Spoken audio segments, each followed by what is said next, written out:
எல்லாருக்கும் ஹாய்! நீங்க பார்த்துட்டு இருக்கிறது எஸ்கே தமிழ் வாய்ஸ் ஓவர். வாங்க இப்போ இந்த டிராமாவோட நெக்ஸ்ட் எபிசோட் நம்ம பார்க்கலாம். இப்போ பார்த்தீங்கன்னா நம்ம ஹீரோ அவரோட கம்பெனியில் இருக்கும்போது அந்த இடத்துக்கு அந்த ஆப்போனன்ட் கம்பெனி சுட்டோ இருப்பாங்கல்ல, அதோட ஓனர் அங்கே வராரு. பட் இவர் வந்து இந்த கம்பெனிலையும் ஷேர் ஹோல்டராக இருக்காரு போல. அதுவும் நம்ம ஹீரோவை பார்த்த உடனே பாசத்தை பொழியிறாரு. நம்ம ஹீரோவும் அங்கிள் நீங்க நல்லா இருக்கீங்களா அப்படின்னு கேட்க, நான் ரொம்ப நல்லா இருக்கேன். அதோட கேள்விப்பட்டேன் இன்னைக்கு நீ நம்ம கம்பெனியில் போர்டு மெம்பராக சேர போறியாமே, அந்த மீட்டிங்க்கு தான் நானும் வந்திருக்கேன் அப்படின்னு சொல்ல, ஆமா அங்கிள். சரி வாங்க டீ சாப்பிடுங்க. அட எனக்கு டீ பிடிக்கும்னு இன்னும் நீ ஞாபகம் வச்சிருக்கியா? பின்ன நான் எப்படி அங்கிள் அதை மறப்பேன்? நான் சின்ன வயசா இருக்கும் போது நீங்க என்ன நிறைய டீ கடைக்கெல்லாம் கூப்பிட்டுட்டு போயிருக்கீங்களே, எனக்கு ஞாபகம் இருக்கு அப்படின்னு சொல்லி ரொம்ப பாசமா பேசிட்டு இருக்காங்க. இதுவே இன்னொரு பக்கம் அந்த ஸ்டீவ் இருக்கான்ல, அவன் ஹட்டிங்க்கு கால் பண்ணி, இங்கே பாரு நாங்கள் விசாரித்து பார்த்தோம், இந்த ஹம்மிங் லண்டனில் இருக்கும் போது ஒரு பொண்ணை டேட் பண்ணியிருக்கான், அவனுக்கு குழந்தையும் பிறந்திருக்கு. ஆனால் அந்த குழந்தை எங்கே இருக்குது அப்படின்னு ஹட்டிங் கேட்க, நீ கொஞ்சம் நல்லா யோசிச்சு பாரு, ஹம்மிங் லண்டன்லேருந்து வரும்போது தான் ஹம்மிங்கோட அப்பா அம்மா அவங்களுக்கு இன்னொரு குழந்தை பிறந்திருக்குன்னு சொல்லி அனௌன்ஸ் பண்ணாங்க. இப்போவே தெரியலையா அவனுக்கு யார் ஹம்மிங்கோட குழந்தைன்னு? ஓ அப்போ ஹச்சன் தான் ஹம்மிங்கோட குழந்தையா? ஆமாம், ஆனால் அதுக்கான எவிடன்ஸ் நம்மக்கிட்ட இல்லை, சீக்கிரமாக எவிடன்ஸை கண்டுபிடி அப்படின்னு ஸ்டீவ் சொல்ல, உடனே இந்த ஹட்டிங் என்ன தெரியுமா செய்கிறான்? அப்படியே நைஸாக நம்ம ஹீரோவோட அசிஸ்டன்ட் கிட்ட வந்து, ஆமாம் இன்னைக்கு என்ன பிளான் அப்படின்னு கேட்குறான். ஓ இன்னைக்கு வந்து நம்ம ஷேர் ஹோல்டர்ஸ் எல்லாருக்கூடையும் சேர்ந்து ஒரு மீட்டிங் ஹம்மிங் சார் அட்டன் பண்ண போகிறாரு. ஏன்னா அப்போ தான் நாளைக்கு அவர் போர்டு மெம்பராக ஜாயின் பண்ண கரெக்டாக இருக்கும். ஆனால் நான் என்ன செய்யறதுன்னு தெரியல. ஏன்னா என்னோட கேர்ள் ஃப்ரெண்ட் நைட்டு டேட்டுக்கு கூப்பிட்டா, ஆனால் சார் பார்ட்டிலாம் முடிஞ்சதுக்கப்புறம் அவரை வீட்டில் போய் ட்ரா பண்ணணும்னு கூப்பிட்டாரு. அதான் எந்த வேலையை செய்யறதுன்னு தெரியல, குழப்பமா இருக்கேன் அப்படின்னு அந்த அசிஸ்டன்ட் சொல்ல, நீ உன் கேர்ள் ஃப்ரெண்டோட டேட்க்கு போயிட்டு வா, நான் சாரை நைட்டு ட்ராப் பண்ணிக்கிறேன் அப்படின்னு சொல்ல, ஓகே ரொம்ப தேங்க்ஸ் அப்படின்னு அவன் கிளம்பிடுறான். அதே மாதிரி நைட் அந்த பார்ட்டி முடிஞ்சதுக்கப்புறம் அந்த ஹட்டிங்கே நம்ம ஹீரோவை வீட்டில் கொண்டு வந்து ட்ராப் பண்ணுறான். பட் அந்த டைமில் நம்ம ஹீரோ செம்ம போதையாக இருக்காரு. ஸோ அவர் வந்த உடனே அப்படியே படுத்துடுறாரு. ஆனால் அந்த டைமில் இந்த ஹட்டிங் என்ன செய்கிறான், நைஸாக அவன் நம்ம ஹீரோவோட ரூம்குள்ளே போய் அங்கே ஒரு லாக்கர் இருக்கும், அந்த லாக்கரை திறக்க ட்ரை பண்ணுறான். 2-3 தடவை லாக்கை ஓப்பன் பண்ண ட்ரை பண்ணுறான். பட் எல்லாமே ராங் ஆகிடுது. அப்போ அவன் என்ன செய்யறது, இதோட பாஸ்வேர்டு எதா இருக்கும் அப்படின்னு யோசிக்கும் போது தான் நம்ம ஹீரோயினோட வெட்டிங் ஆனிவர்சரி டேட் இருக்கும்ல, அந்த டேட் ஞாபகம் வருது. உடனே அந்த டேட்டை அந்த லாக்கரில் போட லாக்கர் ஓப்பன் ஆகிடுது. உடனே அவன் அதில் பார்க்குறான், நம்ம ஹீரோ ஏற்கனவே ஹச்சன் அவனோட பையனான்னு சொல்லி டிஎன்ஏ டெஸ்ட் எடுத்திருப்பான்ல, அந்த ரிப்போர்ட் அதில் இருக்குது. அதை எடுத்துகிட்டு அப்படியே அங்கேருந்து எஸ்கேப் ஆகிடுறான். நெக்ஸ்ட் டே ஆகுது. நெக்ஸ்ட் டே பார்த்தா சோஷியல் மீடியா ஃபுல்லாகவே அந்த டிஎன்ஏ ரிப்போர்ட்டு தான் போயிட்டுருக்கு. எல்லாருமே நம்ம ஹீரோவை பற்றி தான் பேசிகிட்டு இருக்காங்க. ஐயோ அப்போ ஹச்சன் வந்து நம்ம சாரோட பையன் தானா அப்படின்னு சொல்லி அதை பற்றியே தான் எல்லாரும் பேசிகிட்டு இருக்காங்க. கரெக்டாக நம்ம ஹீரோவோட அப்பாவும் அம்மாவும் காரில் வரும்போது தான் அவங்களுக்கு இந்த விஷயம் தெரிய வருது. இது என்ன, இன்னைக்கு தான் அவன் போர்டு மெம்பர் ஆக போகிறான், இன்னைக்குன்னு பார்த்து இந்த விஷயம் வெளியே வந்திருக்கு அப்படின்னு அவங்க குழப்பத்தோடையே தான் அவங்க மீட்டிங்க்கு வராங்க. இன்னொரு பக்கம் நம்ம ஹீரோவுக்கும் இந்த விஷயம் தெரிய வருது. ஸோ உடனே அவர் அவங்க ஆளுங்களை விட்டு நம்ம ஹச்சன் இருக்கான்ல, அவனை ஸ்கூல்ல இருந்து கூப்பிட்டுட்டு வர சொல்கிறாரு. இன்னொரு பக்கம் ஹீரோனுக்கும் இது தெரிய வருது. ஸோ அவங்க வேலை எல்லாத்தையும் அப்படியே போட்டுட்டு நம்ம ஹீரோவை பார்க்கறதுக்கு ஓடி வராங்க. இங்கே ஹச்சனுக்கு எதுவுமே தெரியல. அவன் பாட்டுக்கு அப்பாவியா ஸ்கூலில் இருக்கும் போது மற்ற ஸ்டூடெண்ட் எல்லாரும் பேசிக்கிறாங்க, பார்த்தீங்களாடா எவ்வளோ பெரிய செலிப்ரிட்டி நம்ம ஸ்கூலில் இருக்கான்னு அப்படின்னு ஹச்சனை சொல்ல, எதுக்குடா என்ன செலிப்ரிட்டின்னு சொல்கிற, ஏன் உனக்கு விஷயம் தெரியாதா, எல்லாரும் உன்னை பற்றி தான் பேசுகிறாங்க, நீ அண்ணன்னு ஒருத்தரை கூப்பிட்டுட்டு வருவல்ல, அதுவும் அண்ணனே கிடையாது உங்கள் அப்பா அப்படின்னு சொல்ல, என்னடா என்னென்னமோ பேசுகிற அப்படின்னு ஹச்சன் சண்டைக்கு போகிறான். பட் உடனே டீச்சர் வந்து தடுத்துட்டு, ஹச்சன் உன் ஃபேமிலியிலேருந்து உன்னை கூப்பிட்டுட்டு போக ஆள் வந்துட்டு இருக்காங்க, கிளம்பு அப்படின்னு சொல்ல, இவன் ஒரு மாதிரி குழப்பமாக கிளம்பி வந்து காரில் ஏறிட்டு உடனே ஃபோனை செக் பண்ணுறான். அப்போ அவன் கண்ணுக்கும் அந்த டிஎன்ஏ டெஸ்ட் பட அவனுக்கு அவ்வளோதான், இன்னுமே கோவம் வந்துடுது. இங்கே வந்து எல்லாருமே மீட்டிங் அட்டென்ட் பண்ணிட்டு இருக்காங்க. அப்போது அந்த சுட்டோ கம்பெனியோட ஓனர் இருக்கார்ல, அவர் சும்மா இல்லாமல், அதை நாங்கள் எல்லாருமே அந்த ரூமரை கேள்விப்பட்டோம், ஹச்சன் வந்து உங்கள் பையன் கிடையாதாமே, அது நம்ம ஹம்மிங்கோட பையனாமே, அப்படியா அப்படின்னு ஆரம்பிக்க அங்கே இருக்க எல்லா ஷேர் ஹோல்டருமே கத்த ஆரம்பிச்சிடுறாங்க. அப்படியா, ஹச்சன் வந்து ஹம்மிங்கோட பையனா, உண்மையை சொல்லுங்க, ஏன்னா இந்த ரூமர் வந்ததுலேருந்து நம்ம கம்பெனியோட ஸ்டாக்ஸ் எல்லாமே கீழே இறங்கிட்டு இருக்கு, உண்மையை சொல்லுங்க அப்படின்னு கேட்க இவங்களுக்கெல்லாம் என்ன சொல்கிறதுன்னு தெரியல. 2 பேரும் திருன்னு முழிக்கும் போது கரெக்டாக அந்த டைமில் ஹச்சன் உள்ள வந்து, நீ தான் என் அப்பாவா, நீ தான் என் அப்பாவா அப்படின்னு ஹீரோவை பார்த்து கத்த ஆரம்பிச்சிடுறான். ஹீரோவும் அமைதியாக மீட்டிங் நடக்குதுல்ல அப்படின்னு சொல்ல அவன் கேட்கவே இல்லை.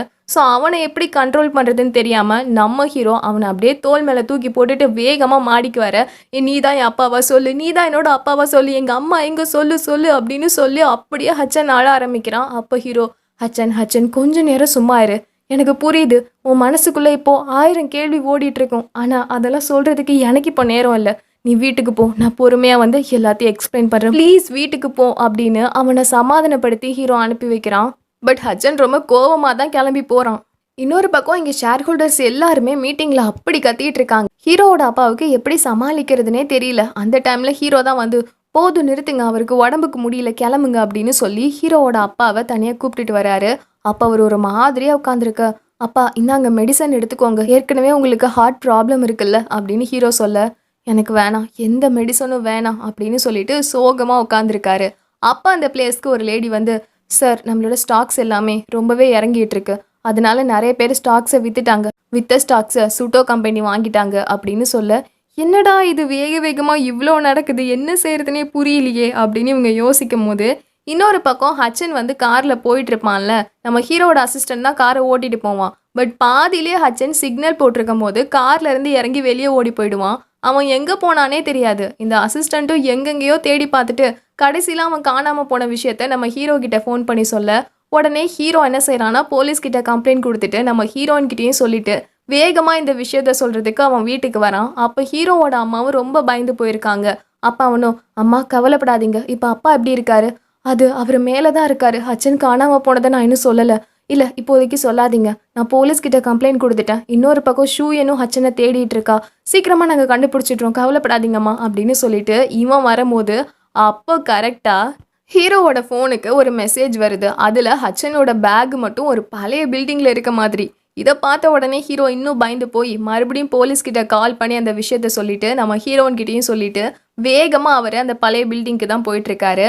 பட் இந்த ஹட்டிங்னா ஹட்சனை உங்க அம்மா கிட்ட நான் கூப்பிட்டுட்டு போறேன் அப்படின்னு பொய் சொல்லி ஒரு பழைய பில்டிங்ல கூப்பிட்டுட்டு வந்து உட்கார வச்சிருக்கான். பட் கரெக்டா இந்த டைம்ல நம்ம ஹீரோவும் ஹீரோயினும் வேகமா கார் எடுத்துட்டு அந்த பிளேஸ்க்கு வரும்போது அவங்கள பார்த்த உடனே இந்த ஹட்டிங் அங்கிருந்து ஓட ஆரம்பிச்சிடுறான். பட் நம்ம ஹீரோயின் கிட்ட போலீஸ் வர வரைக்கும் இங்கேயே இரு அப்படின்னு சொல்லிட்டு அந்த ஹட்டிங்கை துரத்திட்டு ஓடி போய் எப்படியோ அவனை துரத்தி பிடிச்சி, நீ ஏன்டா இப்படிலாம் பண்ணிட்டு இருக்க அப்படின்னு கேட்க, என்ன உன்னோட போய் எல்லாருக்கும் தெரிஞ்சு போயிடுச்சுன்னு பயப்படுறியா அப்படின்னு ஹட்டிங் சொல்றான்.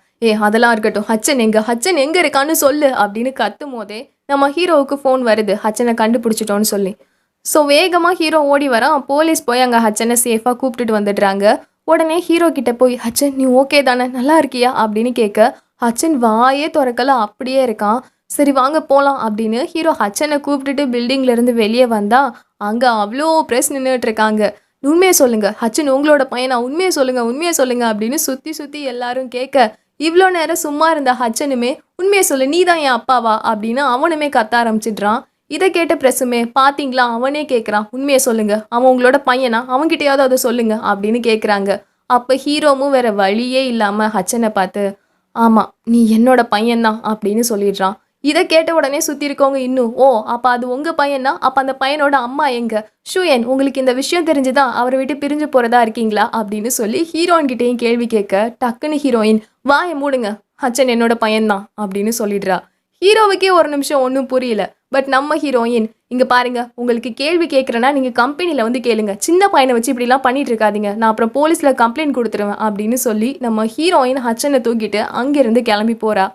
தென் நெக்ஸ்ட் டே ஆகுது. நெக்ஸ்ட் டே நம்ம ஹீரோவோட அம்மா ஹட்சனை சாப்பிட வைக்க ரொம்ப ட்ரை பண்ணுறாங்க. பட் ஹட்சன் சாப்பிடவும் மாட்டான், யார்கிட்டையும் பேசவும் மாட்டான், சோகமாக உட்காந்துட்டு இருக்கான். கரெக்டாக இந்த டைமில் ஹீரோவுக்கு ஆஃபீஸ்லேருந்து கால் வந்துட்டே இருக்கு. ஸோ அவன் ஹீரோயின் கிட்ட கொஞ்சம் பார்த்துக்கோ அப்படின்னு சொல்லிட்டு வேகமாக அங்கேருந்து ஓடிடுறான். நம்ம ஹீரோ ஆஃபீஸ்க்கு வராரு. அங்கே ஹீரோவோட அப்பாவும் அந்த சுட்டோ கம்பெனி ஓனரும் நின்றுட்டு இருக்காங்க. அப்போ ஹீரோவோட அப்பா சொல்கிறாரு, இங்கே பாரு ஹமிங், நம்மளோட கம்பெனிக்குள்ளே ஒரு கருப்பாடு இருக்குது, அந்த கருப்பாடு நம்மளோட ஸ்டாக்ஸ் எல்லாம் வாங்கணும்னு சொல்லி வேணும்னே ஹட்சனும் பையன்ற விஷயத்த சோஷியல் மீடியாவில் போட்டு நம்ம ஸ்டாக்ஸ் எல்லாம் கீழே போனதுக்கப்புறம் எல்லாத்தையும் வாங்கி வச்சிருக்காரு. அது வேற யாரும் இல்லை, தோ இவர் தான் அப்படின்னு அங்கே இருக்கவரை காமிக்க, ஆமாம் நான் தான் வாங்கினேன், என்ன உனக்கு மறந்து போயிடுச்சா, ஆரம்பத்தில் நம்ம எல்லாரும் ஒன்றா சேர்ந்து தான் இந்த கம்பெனியவே ஆரம்பித்தோம், ஆனால் நீ மட்டும் இப்போ பெரிய டைரக்டர் ஆயிட்ட, ஆனால் நான் மட்டும் உனக்கு கீழே வேலை பார்க்கணுமா, அதனால தான் எப்போ இந்த கம்பெனி எனக்கு கிடைக்கும் ட்ரை பண்ணிட்டு இருந்தேன், சான்ஸ் கிடைச்சிது நான் எடுத்துக்கிட்டேன் அப்படின்னு சொல்ல, அவ்வளோதான் ஹீரோவோட அப்பாவுக்கு இன்னும் ப்ரெஷர் ஏறி போய் நெஞ்சை பிடிச்சிட்டு கீழே விழுந்துடுறாரு. வேகமாக கொண்டு போய் ஹாஸ்பிட்டலில் அட்மிட் பண்ணுறாங்க. அப்போ அவருக்கு சர்ஜரிலாம் பண்ணி முடிச்சுட்டு அந்த டாக்டர் வந்து சொல்கிறாரு, சாரி அவருக்கு ஏற்கனவே ஹார்ட் ப்ராப்ளம் இருந்தது, இப்போ வேற ரொம்ப ப்ரெஷர் ஏறினதால எங்களால் காப்பாற்றுறது ரொம்ப கஷ்டம்தான்.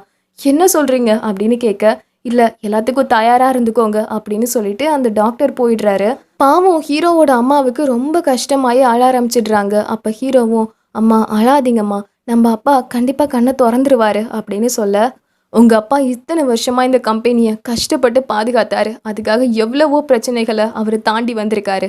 அப்படி இருக்கவருக்கு இப்போ இந்த பெட்ல இருந்து எழுந்திரிக்கிறது அவ்ளோ கஷ்டமா என்ன? என்ன ஆனாலும் சரி உங்க அப்பா கண் முழிப்பாரு. எனக்கு தெரியும். நான் இங்கேயே இருந்து அவர பார்த்துக்கிறேன்" அப்படின்னு சொல்லிட்டு அவங்க அழ, "சரிம்மா பார்த்துக்கோங்க" அப்படின்னு சொல்லிட்டு அதே பிளேஸ்ல இருக்கும்போது, நம்ம ஹீரோயின் கிட்ட இருந்து கால் வருது. நம்ம ஹீரோவும் இருக்க கண்டிஷன் எல்லாத்தையுமே சொல்லிட்டு, "இப்போதைக்கு எங்களால வீட்டுக்கு வர முடியாது. ப்ளீஸ் கொஞ்சம் ஹட்சன பார்த்துக்கோ" அப்படின்னு சொல்றான். ஹீரோயினும் சரி நான் பார்த்துக்கிறேன் அப்படின்னு சொல்லிட்டு ஹட்சன் கிட்ட வரா. ஹட்சன் பேசவும் மாட்றான், சாப்பிடவும் மாட்றான். அப்படியே உட்காந்துருக்கான். ஹீரோயினு கிட்ட போய், "ஹட்சன் என்னாச்சு ஹட்சன்? கோவமா? எதுவா இருந்தாலும் என்கிட்ட சொல்லு ஹட்சன்" அப்படின்னு கெஞ்சுறா. அவன் பேசவே மாட்றான். "சரி நீ என்கிட்ட பேச வேணாம். இந்தா பேப்பரும் பென்னும். உனக்கு என்ன தோணுதோ அது எல்லாத்தையும் எழுதி கொடு. நம்ம இந்த மாரி பேசிக்கலாம்" அப்படின்னு சொல்ல, அப்பவும் பேச மாட்றான். உடனே இவ, "சரி ஹட்சன் உனக்கு பேச விருப்பம் இல்லைன்னா பரவாயில்ல. ஆனா நான் உன் கூடவே உட்காந்துக்கிறேன்" அப்படின்னு சொல்லிட்டு பக்கத்திலேயே தான் உட்காந்துட்டு இருக்கா. இன்னொரு பக்கம் நம்ம ஹீரோவும் ஹீரோவோட அம்மாவும் ஹாஸ்பிட்டல்ல இருக்கும்போது அந்த பிளேஸ்க்கு போறான். போயிட்டு, "உங்களுக்கு ஏதாவது பிரச்சனை இல்ல இதுக்கு மேல ஏதாவது என்னோட ஹெல்ப் தேவைப்படுதுன்னா சொல்லுங்க. கண்டிப்பா நான் உங்களுக்கு ஹெல்ப் பண்ணுவேன்" அப்படின்னு அவங்க கிட்ட கொஞ்சம் ஆறுதலா பேசிட்டு இருக்கான். இன்னொரு பக்கம் ஷவுலின் நம்ம ஹீரோயின பார்க்கறதுக்கு வந்திருக்கா. அப்ப ஹீரோயின் கிட்ட கேட்குறா, "ஹட்சன் எப்படி இருக்கான்?" "அவன் எப்படி இருக்கான்? அவன் சாப்பிடவும் மாட்றான், எதுவும் பேசவும் மாட்றான். எனக்கு என்ன செய்றதுன்னு தெரியல." "சரிடி, ஹட்சன நெனச்சு கவலைப்படுறேன்னு உன் உடம்ப ரொம்ப கெடுத்துக்காத. உன்னையும் கொஞ்சம் பார்த்துக்கோ" அப்படின்னு சொல்ல, "அதெல்லாம் இருக்கட்டும். என்னால இன்னும் கொஞ்ச நாளைக்கு இந்த வீட்ட விட்டு எங்கேயும் வர முடியாது. ப்ளீஸ் எனக்காக கம்பெனிய நல்லா பார்த்துக்கிறியா?" புரியுதுடி. இந்த டைம்ல நீ ஃபேமிலிய தான் நல்லா பார்த்துக்கணும். மத்ததெல்லாம் நான் பார்த்துக்கிறேன்" அப்படின்னு ஷவ்லின் சொல்லிட்டு யூக்கு கால் பண்ணி, "ரொம்ப தேங்க்ஸ். எனக்காக நீ ஹாஸ்பிட்டல்ல அவங்கள போய் பார்த்ததுக்கு" அப்படின்னு இவ சொல்ல, "இதுக்கெல்லாம் ஏன் தேங்க்ஸ் சொல்ற? நம்ம 2 பேரோட பர்டனையும் ஷேர் பண்ணிக்கணும் தானே" அப்படின்னு சொல்லி அவனுமே சிரிக்க, "சரி சரி எனக்கு அர்ஜென்ட்டா ஒரு வேலை இருக்கு. நான் போய் அந்த ஃபியான்ஸ வேற மீட் பண்ணணும். நான் அப்புறம் பேசுறேன்" அப்படின்னு இந்த ஷவுலின் கால கட் பண்ணிட்டு, ஏதோ ஒரு பிஸ்னஸ் விஷயமா அந்த ஃபியான்ஸ் கிட்ட பேசணும்னு சொல்லிட்டு அவன் கூட ஒரு ரூம்குள்ள போறா. அந்த ரூம் அப்படியே பூட்டிடுறாங்க. ஆக்சுவலி அங்க என்ன நடக்க போகுதுன்னு தெரியல. கரெக்ட்டா இதோட இந்த எபிசோட் முடியுது. ஓகே, இதுக்கப்புறம் என்ன நடக்குதுன்னு இன்னும் கொஞ்ச நேரத்துல பார்க்கலாம். ஓகே, பாய்.